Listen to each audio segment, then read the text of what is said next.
بسم اللہ الرحمن الرحیم۔ باتیں میڈیا کے 50ویں پروگرام کے ساتھ آپ کے سامنے حاضر ہیں۔ آج کا پروگرام بھی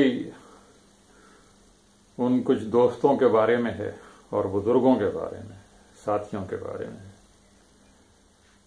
جو موجودہ وبا کی زد میں آ کر ہم سے جدا ہو گئے ہیں۔ گزشتہ سال دسمبر میں یاد رفتگاں کے نام سے جو پروگرام کیا تھا، اس میں بھی بہت سے ساتھیوں کا ذکر تھا، اور اب حالت یہ ہے کہ اب یاد رفتگاں کی بھی ہمت نہیں رہی۔ یاروں نے کتنی دور بسائی ہیں بستیاں۔ دسمبر 2020 سے لے کر اب اپریل 2021 تک مزید کچھ ساتھی، مزید کچھ بزرگ، مزید کچھ دوست، مزید کچھ محبت کرنے والے لوگ داغے مفارقت دے گئے ہیں۔ بہرحال کسی نے اس دنیا میں مستقل نہیں رہنا ہے۔ جو یہاں آیا ہے وہ ایک دن ضرور جائے گا۔ ہم سب نے اپنی اپنی باری پر جانا ہے۔ جو تازہ ترین دوست اور بزرگ ہم سے جدا ہوئے، ان میں ہمارے محمد خورشید کوکب صاحب ہیں، جو ریڈیو پاکستان میں کنٹرولر نیوز کے عہدے سے ریٹائر ہوئے تھے، اور ریٹائرمنٹ کے تقریباً 30 سال تک ماشاءاللہ حیات رہے، سرگرم رہے، اپنی سرگرمیاں جاری رکھیں، اور جس طرح کے وہ انسان تھے، جس طرح ان کے دل میں لوگوں کا درد ہوا کرتا تھا، جس طرح وہ شفقت اور محبت کے ساتھ اپنے چھوٹوں سے پیش آیا کرتے تھے، اسی طرح انہوں نے یہ 30 سال بھی گزارے۔ خورشید صاحب، جنہیں ہم زیادہ تر کوکب صاحب کے نام سے پکارتے تھے، ریڈیو پاکستان میں مختلف عہدوں پر فائز رہے۔ وہ ایک زمانے میں ڈپٹی کنٹرولر مانیٹرنگ بھی رہے، یعنی مانیٹرنگ ڈپارٹمنٹ کے سربراہ رہے، اور اس دوران انہوں نے اس ڈپارٹمنٹ کے لوگوں کی فلاح و بہبود کے لیے بہت کچھ کیا اور مزید کرنے کی کوشش کی، جس میں شاید وہ کامیاب نہ ہو سکے۔ اس سے پہلے وہ ریڈیو پاکستان میں نیوز ڈیسک پر، یعنی جنرل نیوز روم میں، اور کنٹرولر نیوز ایڈمنسٹریشن کے طور پر، اور مختلف پوزیشنوں پر خدمات انجام دیتے رہے۔ وہ ایک بہت ہی سادہ دل، شریف اور نیک سیرت انسان تھے۔ اتنے سادہ تھے کہ بعض مرتبہ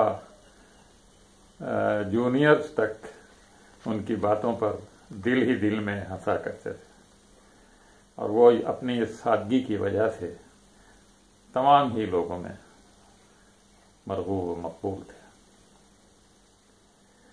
میرا ان کے ساتھ بہت گہرا تعلق رہا، اور ایک مرتبہ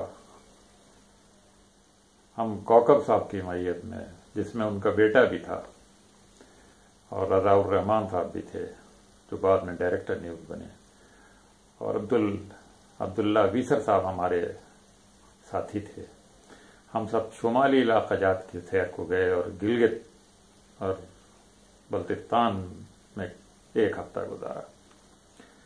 ہم نے خنجراب تک ان کے ساتھ سفر کیا، اور وہ ایک بزرگ کی حیثیت سے ان سارے علاقوں کے بارے میں ہمیں بتاتے رہے، آگاہ کرتے رہے۔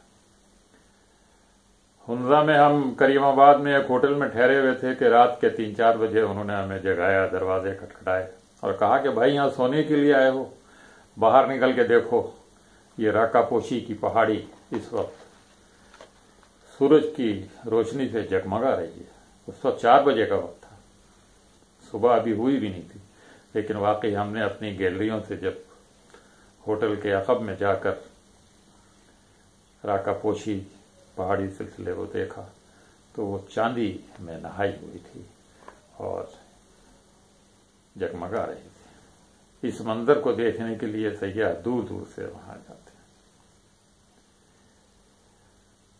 کوکب صاحب اگرچہ مردان اور ثوابی سے تعلق رکھتے تھے، جہاں کا گڑ بھی مشہور ہے، مگر اصل پیداوار وہاں کی تمباکو کی تھی، لیکن انہیں تمباکو نوشی سے سخت چڑ تھی، لیکن وہ اپنی چڑ کا اظہار کسی غلط طریقے سے نہیں کرتے تھے، لوگوں کو ٹوک کر نہیں کرتے تھے۔ وہ کہتے تھے بھائی جو سگریٹ چھوڑے گا میری طرف سے اس کے اعزاز میں عشائیہ دیا جائے گا، اور ایسے کئی عشائیوں میں ہم نے بھی شرکت کی، اور وہ کچھ لوگوں نے واقعی اس عشائیہ کے بدلے سگریٹ نوشی ترک کر دی تھی، لیکن کچھ ایسے بھی تھے جو بعد میں دوبارہ ڈنر کھانے کے باوجود وہ سگریٹ نوشی۔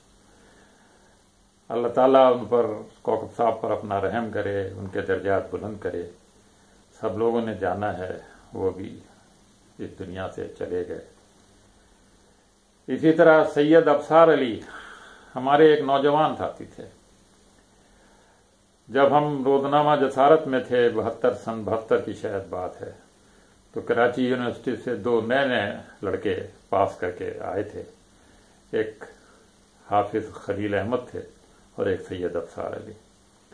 ان دونوں میں سے شاید کسی ایک کو ہمارے ساتھ بطور اپرنٹس لگایا گیا، مگر وہ اپرنٹس کیا تھے ماشاءاللہ بہت جلد سیکھ گئے، اور اس کے بعد انہوں نے ترقی کی، اور جنگ میں پھر وہ نیوز ایڈیٹر رہے، اور جنگ کے بعد پھر وہ جدے کے اخبار اردو نیوز میں چلے گئے، اور اردو نیوز میں پھر انہوں نے بہت طویل عرصے تک کام کیا۔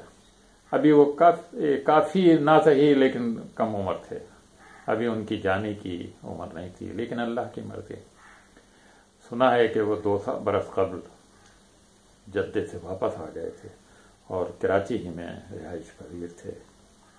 وہ بھی کچھ عرصے پہلے اس دنیا سے رخصت ہو چکے ہیں۔ خالد حزیں ریڈیو پاکستان کی پنجابی خبریں پڑھا کرتے تھے۔ وہ مستقل ملازم تھے اور طویل عرصے تک یہ خدمات انجام دیتے رہے۔ ایک زمانے میں غیاث ملک پنجابی خبروں کے لیے مشہور تھے، لیکن غیاث ملک کے بعد خالد حزیں نے خاص اسٹائل کے ساتھ اور خاص لہجے کے ساتھ ان خبروں کو پڑھنے کا سلسلہ جاری رکھا۔ خالد حزیں اسلام آباد میں ہمارے پڑوسی بھی تھے، گائے بگائے ان سے ملاقات ہوتی رہتی تھی۔ سنا ہے کہ آخر میں ان کی پیٹھ میں کچھ تکلیف بھی ہو گئی تھی، اور انہوں نے ایسی صورت میں کافی برس گزارے۔ خالد حزیں بھی سب دوستوں کے دوست تھے، ہمیشہ دوستوں کے کام آتے تھے، ان کی بھلائی اور ان کی بہتری کے لیے سوچا۔ اللہ تعالیٰ ان کو اس کی جزائے خیر دے اور ان کے درجات بلند کرے۔ اکرام اللہ غازی ممتاز صحافی جناب ملک نصر اللہ خان عزیز کے سب سے چھوٹے فرزند تھے۔ نصر اللہ خان عزیز وہ ہیں جنہوں نے پاکستان بننے کے بعد راولپنڈی سے تسنیم اخبار نکالا تھا۔ انہی کے بڑے صاحبزادے اردو ڈائجسٹ کے بانیوں میں سے ہیں۔ انہوں نے ایک بچوں کا ڈائجسٹ بھی نکالا، انہوں نے ایک چلمن ڈائجسٹ بھی نکالا۔ ان سارے رسالوں کی مارکیٹنگ کے لیے اپنے چھوٹے بیٹے، بلکہ چھوٹے بھائی کہنا چاہیے، ملک صاحب کا تو بہت پہلے انتقال ہو گیا تھا، ان کو کراچی بھیجا گیا، اور پھر اکرام غازی کراچی کے ہی ہو گئے، اور یہاں ان کے متعدد دوست جن میں مظفر قریشی، عظیم سرور، اظہار شمسی، یہ سب، شمس الدین خالد، اور وہ گائے بگائے اپنے ان دوستوں کے پاس ریڈیو پاکستان بھی آتے رہتے تھے۔ بہت اچھے آدمی تھے، بہت اچھے انسان تھے، دوستوں کے دوست تھے، اور ہمیشہ اپنے ساتھیوں کی بھلائی اور بہتری کے لیے کام۔ اللہ تعالیٰ ان کو بھی ان کے جزائے ان کے اعمال کا احسن بدلہ اور جزا دے، اور ان کے پسماندگان کو صبر جمیل عطا فرمائے۔ پروفیسر متین الرحمان مرتضیٰ کا کیا ذکر کیا جائے۔ متین صاحب سے ایک طویل عرصے تک رفاقت رہی۔ سب سے پہلے ان کے ساتھ روزنامہ جسارت ملتان میں کام کرنے کا موقع ملا۔ متین صاحب اور صلاح الدین صاحب کراچی سے ملتان گئے تھے اور کچھ عرصے وہاں رہے، اور اس کے بعد کراچی سے روزنامہ جسارت جب نکالا گیا تو وہ واپس کراچی آ گئے۔ متین صاحب سے اخبارات کے حوالے سے تو تعلقات تھے ہی، مگر وہ کراچی یونیورسٹی میں ہمارے بھائی کے مکان کے پڑوسی میں بھی رہے، چونکہ انہوں نے یونیورسٹی کا شعبہ صحافت میں شمولیت اختیار کر لی تھی، اور وہاں سے پھر وہ پروفیسر کے طور پر ریٹائر ہوئے۔ بہت سارے لوگوں کو انہوں نے ایم فل اور ڈاکٹریٹ کرائی، کئی جریدوں کے مؤلف رہے۔ انہوں نے ایک بچپن کی اپنی یادداشتوں کے حوالے سے اور خاص طور پہ پاکستان کی طرف ہجرت کے حوالے سے ایک چھوٹا سا پمفلٹ بھی لکھا، جس کا نام تھا میں نے پاکستان بنتے دیکھا۔ وہ اپنے والدین سے جدا ہو گئے تھے قافلے میں، اور قافلہ کہیں اور چلا گیا اور وہ کہیں اور چلے گئے، اور پھر پتہ نہیں کن کن لوگوں کے ہاتھ لگتے ہوئے سکھوں کے ہاتھ لگ گئے، اور بڑی مشکل سے اللہ تعالیٰ نے ان کو بچانا تھا۔ ان سکھوں ہی نے ان کو پھر بٹنڈا ریلوے اسٹیشن پہ چھوڑا، اور پھر وہ وہاں سے پاکستان آئے، اور پھر لاہور میں ریڈیو پاکستان سے ان کی گمشدگی کا اعلان کیا گیا، اور پھر ان کے والدین ان تک پہنچے۔ یہ ایک بہت دلچسپ کہانی ہے اور کتاب ہے جو پڑھنی چاہیے۔ متین الرحمان مرتضیٰ صاحب صلاح الدین شہید کے قریبی ساتھی میں تھے۔ ان کے دوسرے ساتھیوں میں کچی صدیقی اور فیض الرحمان تھے۔ متین صاحب آخر تک صلاح الدین صاحب کے ساتھ رہے۔ جب تک صلاح الدین صاحب حیات تھے وہ ان کے جرید ہفت روزہ تکبیر میں ان کی معاونت کرتے رہے، اور کہا جاتا ہے کہ زیادہ تر اداریہ تکبیر کے متین صاحب نے ہی لکھے تھے۔ شجاعت حسین غوری ریڈیو پاکستان کی ہندی سروس سے منسلک تھے، اور انہوں نے ایک طویل عرصہ ہندی سروس میں گزارا تھا، اور وہاں سے پاکستان اپنے موقف کو ہندوستانی سامعین کے لیے جس طرح پیش کرتا تھا، اس میں بہت بڑا ہاتھ شجاعت حسین غوری کا بھی تھا۔ وہ کچھ عرصے کراچی یونٹ میں ہمارے ساتھ بھی رہے، اور ریٹائرمنٹ کے بعد انہوں نے تھوڑے سے عرصے کے لیے وکالت بھی کی، چونکہ انہوں نے LLB پاس کیا ہوا تھا اور وہ باقاعدہ رجسٹرڈ وکیل بھی تھے۔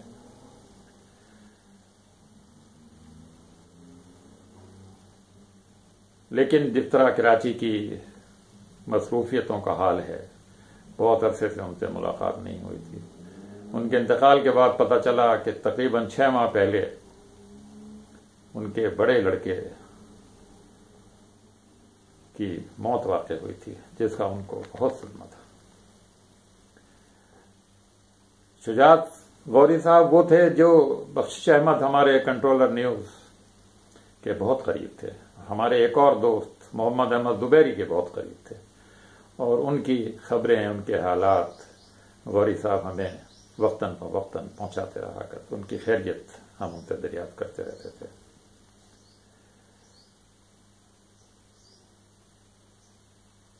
اسلام آباد میں ایک تبادلے کے موقع پر کچھ عرصے ہم ان کے ساتھ بھی ان کے گھر پر بھی رہے تھے۔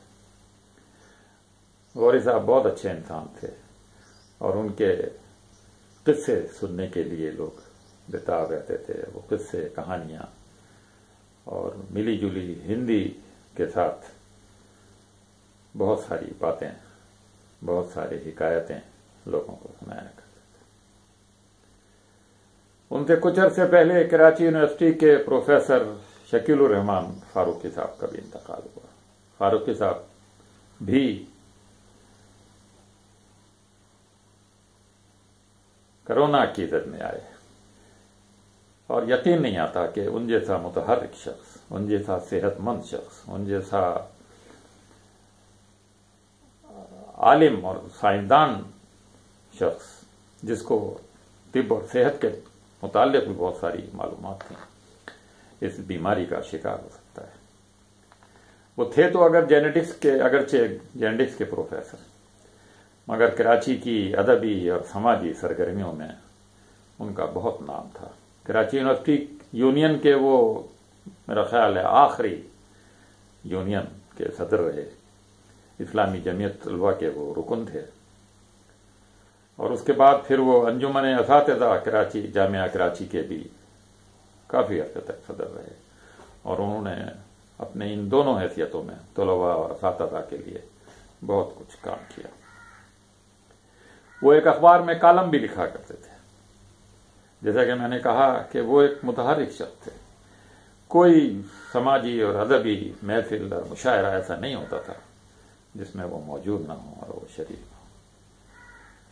اللہ تعالیٰ ان کی قبر کو نور سے بھر دے، ان کے آگے کے حالات اور کو بہتر کرے، ان پر اپنا رحم و کرم کرے۔ اس دنیا میں جو آیا ہے وہ جانے کے لیے آیا ہے، یہاں صرف ایک ذات ہی باقی رہنی ہے، کل من علیہا فان ویبقی وجہ ربک ذو الجلال والاکرام۔ اجازت دیجیے، اللہ حافظ۔